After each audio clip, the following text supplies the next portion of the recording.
Hey everyone, my name is Chris. Thank you for taking the time today to watch the video. Today we're going to talk about how to update apps and services. We've done this many times, but sometimes what happens is after customers purchased a product or service, things don't initially go through. Something may get caught up in the server, maybe real-time traffic falls away, or maybe when they're under their apps here, maybe something has gone away. Part of these apps, something is not showing anymore, and customers just want to know how they refresh, how they do this.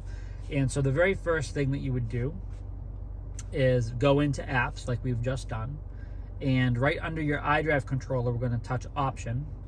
And one of the options you have at the very top of the display is to update apps and services. It's going to say transferring data, and then apps and services updated. And then you hit close. 9 times out of 10, you're not going to see any change in here unless you have a problem. Actually, something just moved down there. So leave it to me to say something and then it changes.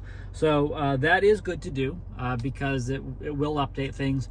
But honestly, most times the page will stay the same.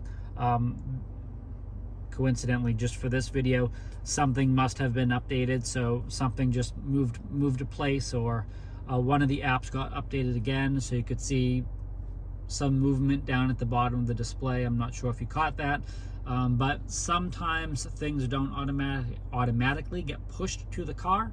So once you do update apps and services, it's kind of like a manual request to do that, and it is a good practice to do.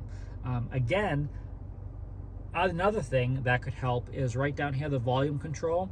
Any questions, any problems, any glitches, CarPlay's not working, volume isn't coming through the display, through the speakers, or you're not hearing anything. I'm trying to think what else.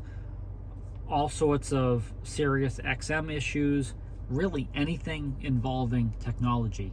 Push and hold us in for like a minute, 10 seconds. Set a timer. I know it sounds crazy. Set a timer. By the time it's reaching like a minute, 10 seconds, you would have heard the head unit reset twice. Fixes everything, promise. It is a really good thing to do. This is useful for iDrive 7.